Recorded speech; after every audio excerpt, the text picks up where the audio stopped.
Bueno, contento de estar con ustedes, queridos hermanos, y poder compartir algunos pensamientos que el Señor puso en mi corazón.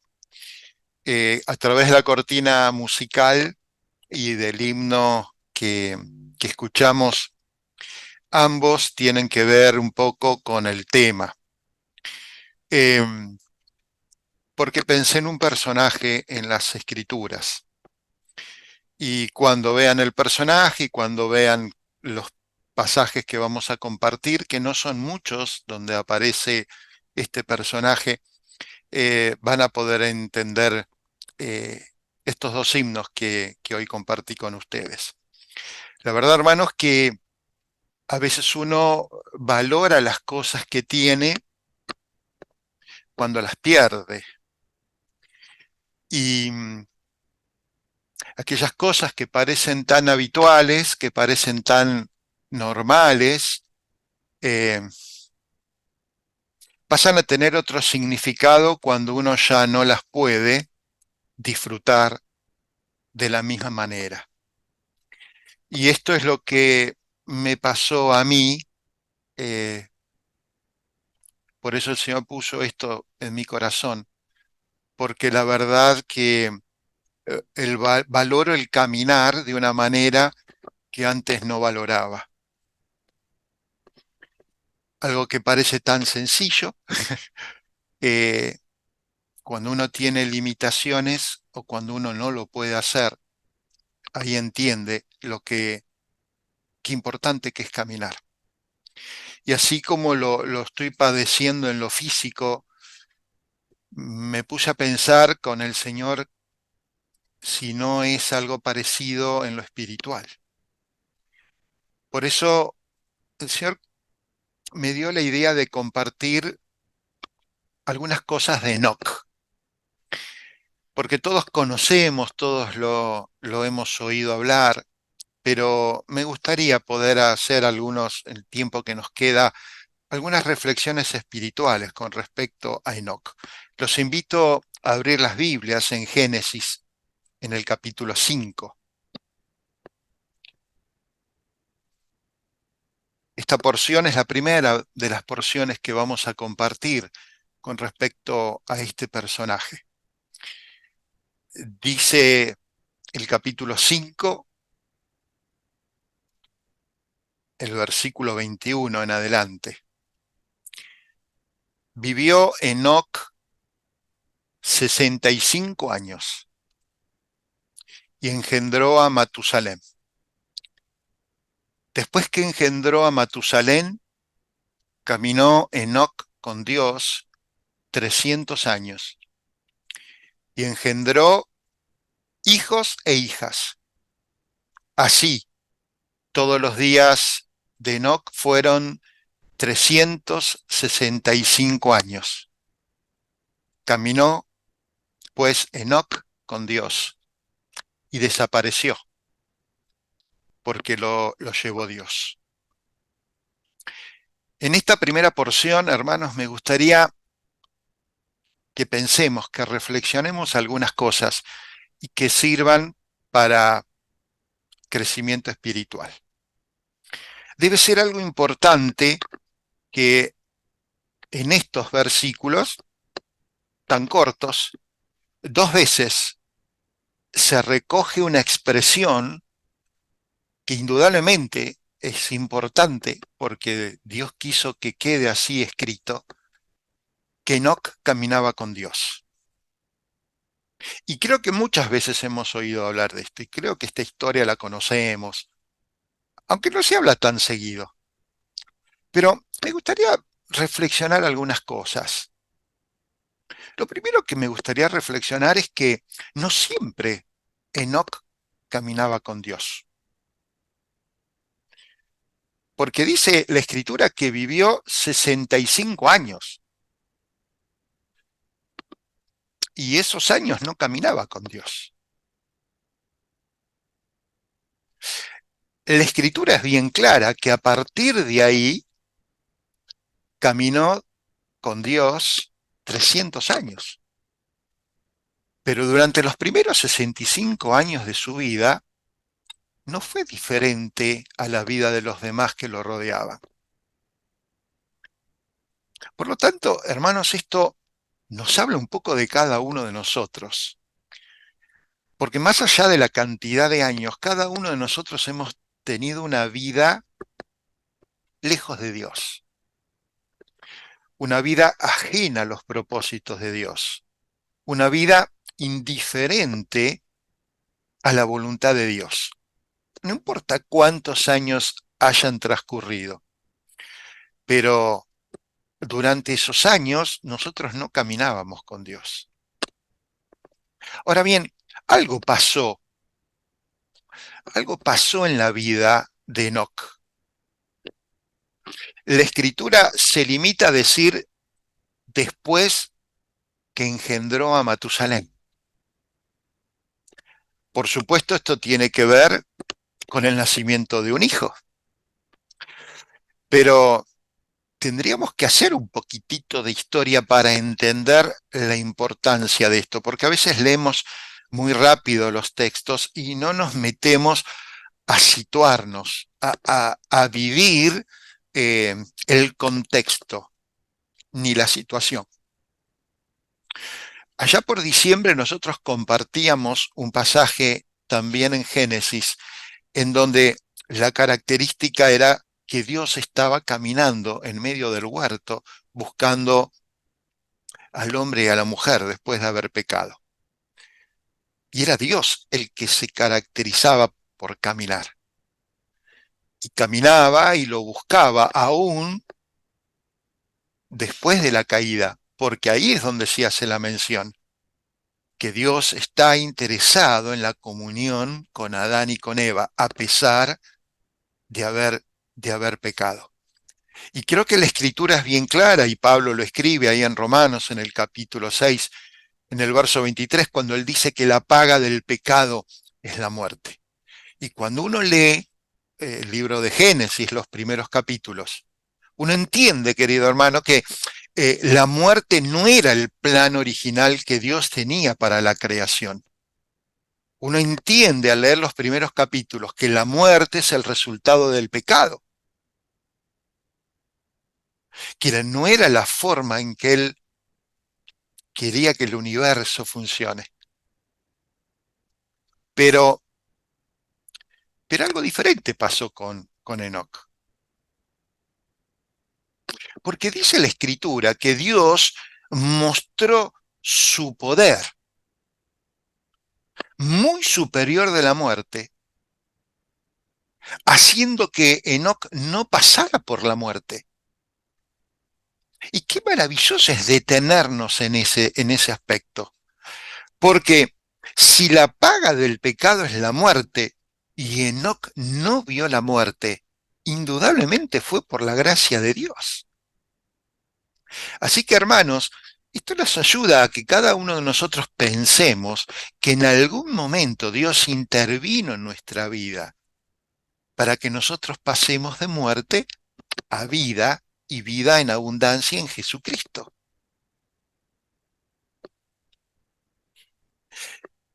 Es interesante entender que Dios tuvo un propósito muy especial y extraordinario para Enoc, a tal punto que lo voy a llamar un profeta antidiluviano. Y cuando uno lee Génesis, uno entiende que Enoc tuvo hijos e hijas, y eso lo menciona en el versículo 22. Ahora, la Biblia no da referencias de todos los hijos y las hijas, pero sí hace referencia a uno de sus descendientes, a uno de esos descendientes que tiene una relación con la línea mesiánica. Y Enoc le puso un nombre que no era un nombre muy habitual, no era, vieron que ahora cuando nacen los chicos se le asigna un nombre. Hay un libro para buscar los nombres que le vamos a poner a los niños, a las niñas. Uno busca los significados de los nombres. Hay tantas formas de elegir nombres. Lo llamó Matusalén. Metuselah. Qué nombre que no era habitual. Porque era un nombre que viene de dos raíces hebreas distintas, Mut que significaba muerte, y Salah, que significaba traer o enviar para algo especial. Por lo tanto, cuando uno escuchaba a Enoch llamando a su hijo, che, Matusalén, vení, no podían dejar de pensar que su muerte iba a traer algo. Y eso es lo que significa Matusalén, su muerte traerá. Y hermanos, poner un nombre así a un hijo, la verdad que hoy, como las leyes han cambiado, me imagino que cuando cumpla la edad, el niño va y se cambia de nombre. Ahora, para nosotros, esto nos muestra que Enoc había sido llamado con un propósito especial para servir como profeta. Y para él fue tan importante lo que Dios le reveló, lo que Dios le mostró, que no tuvo más brillante idea que ponérselo en el nombre a su hijo. Matusalén, tu muerte traerá el juicio a la humanidad. Y cuando uno ve la cronología bíblica, sabe, entiende, si uno se pone a hacer números, que el diluvio vino posterior a este nombre, a que este nombre desaparezca. Ahora uno se puede detener en el juicio, hermanos, pero también nosotros nos podemos detener en el amor que Dios manifestó, porque Dios esperó a los seres humanos un periodo de 969 años. Le concedió de vida a Matusalén 969 años para que la humanidad cambie, porque a partir de Adán, el hombre y la mujer dejaron de caminar con Dios. Y no vuelve a aparecer esta expresión hasta ahora, donde aparece Enoc. Por lo tanto, durante 65 años, Enoc fue parte de una humanidad que no corrigió su camino, que prefería una vida alejada de Dios. Pero en algún momento, Dios le mostró algo y su vida cambió. Y su mensaje fue claro. Me imagino lo que habrá sido para Enoc cada vez que su hijo se enfermaba, lo que habrá vivido esa familia, la preocupación, el estrés lo llamaríamos hoy, la ansiedad, pensando en lo que iba a acontecer si al niño le pasaba algo. Porque la muerte de Matusalén marcaría el inicio de una catástrofe profetizada por el Señor. Pero gracias a Dios, nada le pasó a Matusalén. Y durante esos 300 años, Enoc pudo vivir en la tierra. Inclusive llegó a convivir con el hijo de Matusalén, su nieto Lamec, casi por 113 años. La Biblia no dice si tuvieron o no relación, comunión. Pero hermanos, sí sabemos que por 300 años Enoc caminó con Dios. ¿Y por qué pensé en Enoc? Por la importancia que tiene para el creyente restablecer una relación íntima con aquel que nos creó. Dios siempre se caracterizó por querer caminar en medio de su pueblo. Ya Moisés lo escribía en Levítico eso. Ustedes serán mi pueblo, yo seré su Dios, y yo voy a caminar entre ustedes. Pero a veces nos quedamos, sí, Dios está entre nosotros. Pero qué distinto, hermanos, es entender si yo estoy caminando con Dios. Si el valor supremo de Enoc fue caminar con Dios, Hermanos, hoy quiero detenerme a pensar qué es caminar con Dios. En medio de una generación impía, ¿qué es caminar con Dios? En medio de una generación lejana, soberbia, egoísta, ¿qué es caminar con Dios? Por supuesto es una expresión metafórica, ¿no? No es que Dios se tomó forma física y que él lo hacía, pero indudablemente esta metáfora describe un estilo de vida, una forma de vida, una relación que tiene que ver con la comunión. Cuando uno lee la escritura puede entender lo que es caminar detrás de Dios. Inclusive entendemos lo que es estar caminando delante de Dios. Pero hermanos, alguna vez me detuve a pensar qué es caminar con Dios, con Dios. Pensé en tres cosas. Indudablemente, Enoc iba en la misma dirección que Dios tenía. Si yo quiero caminar con Dios, tengo que ir en la misma dirección. ¿En qué dirección va Dios? ¡Wow! ¡Qué tema! ¡Qué discusión! ¡Qué tema para estudiar! A veces nos rompemos la cabeza pensando cuál es la voluntad de Dios porque yo quiero caminar en la dirección en que Dios camina. A ver, no es tan difícil. Dios siempre va a ir en una dirección contraria al pecado. Dios siempre va a ir en una dirección contrario al mal que hay en la sociedad. Dios es amor y ese atributo caracteriza la dirección que Dios toma. Indudablemente Enoc supo seguir el mismo camino que seguía Dios. Tal vez cuesta, hermanos, eh, describirlo de manera positiva. Queremos hacer una lista de las cosas que hay que hacer para caminar con Dios. Saben, es mucho más fácil definirlo por lo negativo.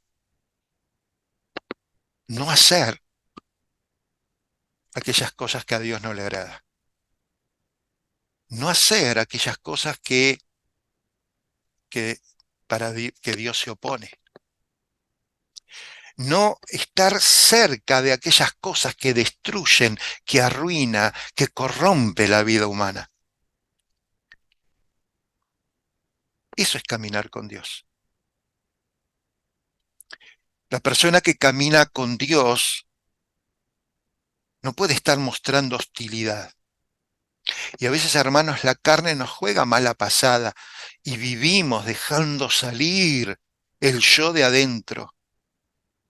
Y nos cuesta ser maduros espiritualmente. Nos cuesta abandonar el pecado por el cual el Señor no solo que nos perdonó, sino que nos ha dado poder para decirle no al pecado. Pero cómo nos cuesta este caminar con Dios. Si el amor de Dios es como un fuego que arde, hermanos, cualquier cosa que sea destruido por ese amor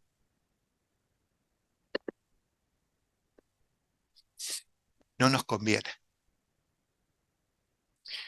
Tenemos que pensar que aquello que contamina, que nos daña, que perjudica al prójimo, es algo que indudablemente no es un camino que Dios está esperando. ¿Cuál es la dirección de la humanidad? Indudablemente contraria a la dirección de Dios. Pero porque el tiempo avanza, no me quiero detener mucho en esto. Hay un segundo aspecto. Cuando dice que no caminaba con Dios, pensaba que también caminar con Dios es seguirle el paso.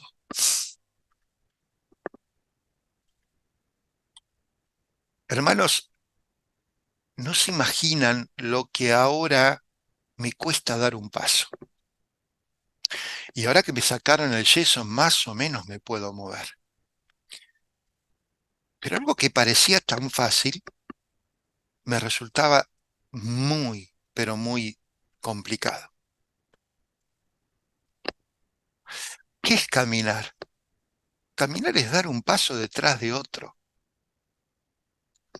Para hacer un pasillo en mi casa de 10 metros, no se imaginan lo que tardé. Claro, no era caminar.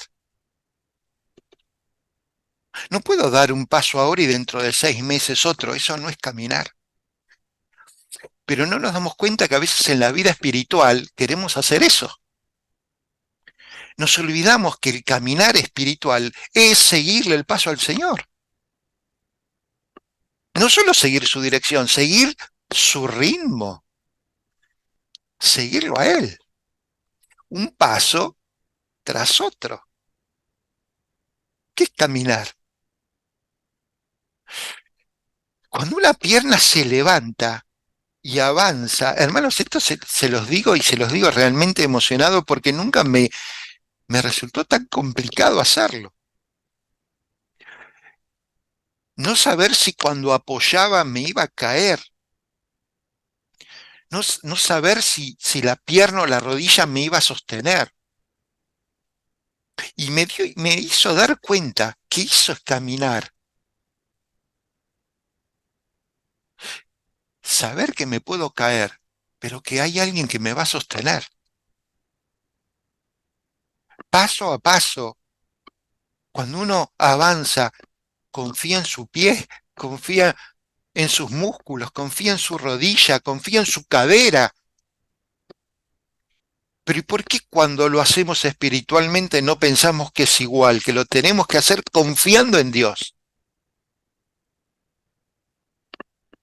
Que Él va a evitar que yo me caiga. Y no es que Él me apura, es que Él que quiere que lo siga.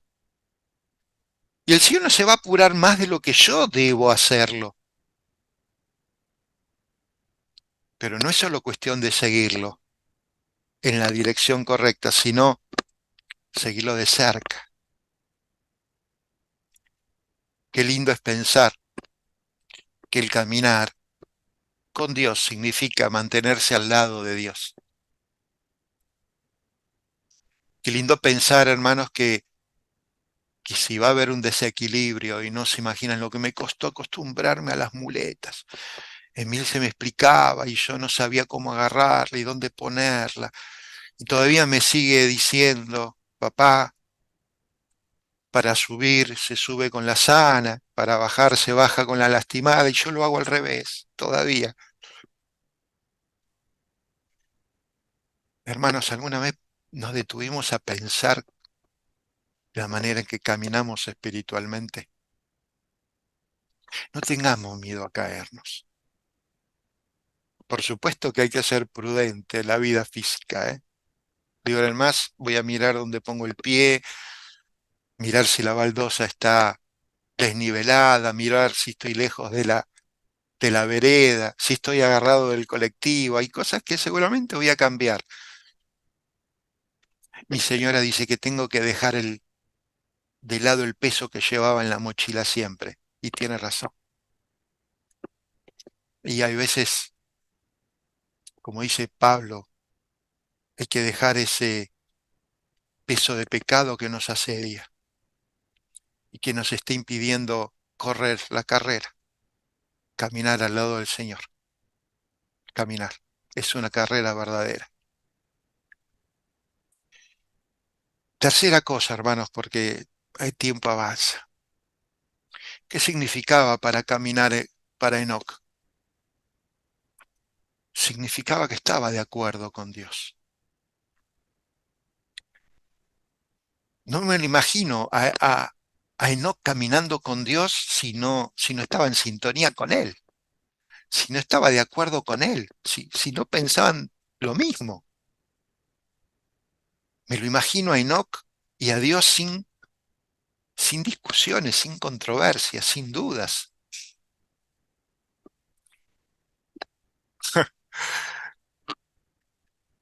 Es necesario que haya un acuerdo para mantener el paso. El profeta Amós escribió ahí en el versículo 3 del capítulo 3 y hace la pregunta, ¿andarán dos juntos si no estuvieren de acuerdo? Hermanos, ¿cómo andamos en nuestra comunión con Dios, en nuestra relación personal? ¿Estamos de acuerdo con Él? ¿Aceptamos su voluntad, su dirección? ¿Aceptamos su no a nuestras oraciones? ¿Aceptamos las cosas que nos pasan aunque no las entendamos, aunque no nos gusten? Hermanos, me parece que hay mucho para aprender de Enoch con respecto a esto que tiene que ver con 300 años caminando. 300 años, hermanos. 300 años donde muchos hombres y mujeres pudieron ver algo distinto. Y a veces a los niños en la escuela dominical, para explicarles esta lección, le cuentan esta historia de Enoc caminando tan contento al lado de Dios y caminando tanto, tanto, tanto, que un día Dios le dijo, ¿viste, Enoc? Al final estás más cerca de mi casa que de la tuya. ¿Qué te parece si venís conmigo? Y fue traspuesto para no ver la muerte. Iré al cielo, decía la canción del cuarteto, iré al cielo. Hermanos, a veces no nos damos cuenta de las cosas que nos ha librado el Señor, pero no solo nos ha salvado, no solo pienso en la muerte física, pienso en la muerte como ese estado de separación eterna, eterna de Dios. Y el Señor fue tan misericordioso con nosotros que nos va a llevar a su presencia y que no estaremos separados de Él por toda una eternidad. Cuando uno va al libro de Hebreos encuentra la segunda referencia de Enoc, muy cortita por cierto, ahí en medio de la lista de los héroes de la fe, Hebreos 11, el versículo 5 y el versículo 6. Por la fe, dice, Enoc fue traspuesto para no ver muerte y no fue hallado, no fue hallado porque lo traspuso Dios. Y antes que fuera traspuesto, tuvo testimonio de haber agradado a Dios. Pero sin fe es imposible agradar a Dios.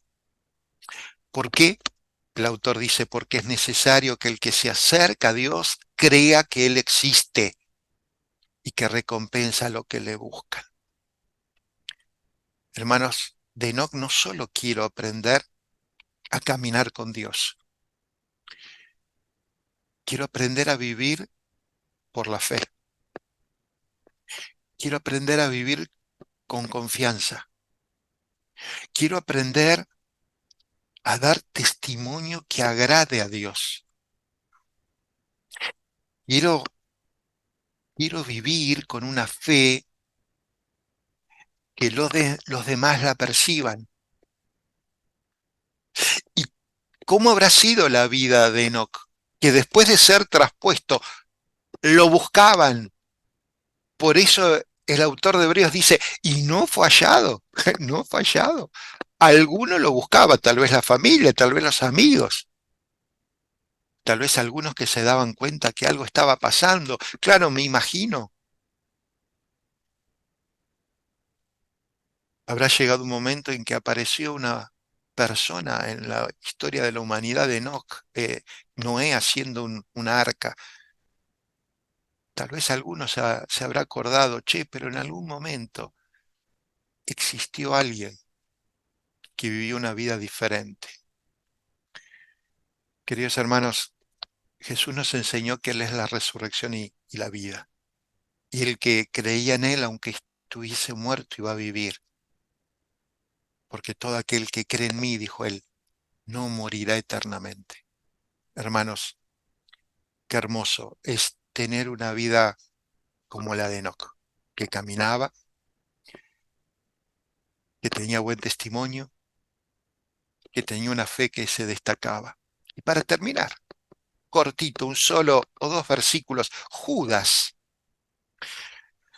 Judas tiene una expresión ahí en el verso 14 de Judas. Dice, de estos también profetizó Enoc. O sea que no me equivoco en pensar que Enoc fue un profeta antidiluviano. Antes de Noé, Enoc profetizó. Séptimo desde Adán, por lo tanto, Enoc convivió con 6 de los patriarcas del comienzo de la historia de la humanidad. ¿Y en qué consistió la profecía? Enoc decía, he aquí vino el Señor con sus santas decenas de millares para hacer juicio contra todos y dejar convictos a todos los impíos de todas sus obras impías que han hecho impíamente y de todas las cosas duras de los pecadores impíos que hablaban contra él. ¡Wow! Que Judas haya mencionado esto en algún momento de la historia del cristianismo fue controversial, porque Judas está mencionando un libro que es el primer libro de Enoc, un libro que no está incluido en las Sagradas Escrituras, pero no por eso dejó de ser un libro respetado tanto por la cristiandad antigua como por el judaísmo popular. Y Judas toma esa expresión que aparece en ese libro de Enoc. Pero a nosotros toda la escritura es útil. Por lo tanto, tenemos que entender que tengo que aprender de Enoc no solo a caminar, no solo a dar testimonio, y tengo que aprender no solo a vivir por la fe, sino que también tengo que aprender a que tengo que anunciar lo que va a pasar. Enoc, sin saberlo, profetizó la venida de Cristo. ¿Por qué? Porque habló de que los impíos van a ser juzgados. Pablo lo dice en 2 Tesalonicenses capítulo 1. Hace referencia de los santos y millares, decenas de millares. Eso está en Deuteronomio capítulo 33. Santos que van a acompañar a Cristo. Los ángeles van a acompañar al Señor. Y todo esto Enoc lo anunció. Por lo tanto, hermanos, la visión neotestamentaria la tiene clara el apóstol Pablo. Ahí cuando en Gálatas le escribe en el capítulo 5, en el verso 16, hermanos, tienen que aprender a caminar en el Espíritu. Caminar. Esa palabra, caminar, palabra griega, no hebrea, palabra griega, significa caminar con un propósito a la vista. Hermanos, andar en el Espíritu es dar un paso a la vez, es caminar paso a paso con Cristo. Caminar en el Espíritu, andar en el Espíritu, es entender que es el Espíritu el que nos da el poder, la dinamis, la energía, para que ese paso se dé confiado y no tengamos temor a caernos. Y si tropezamos, Él nos levanta, Él cura nuestras heridas, Él nos sostiene y nos ayuda a volver a dar el paso. Hermanos, que esto nos ayude a todos y a mí principalmente a entender lo hermoso que es caminar con Dios y que el mundo lo pueda percibir y quieran caminar junto al mismo Dios que conocemos y que nos ha salvado. A Él sea la gloria, hermanos. Amén.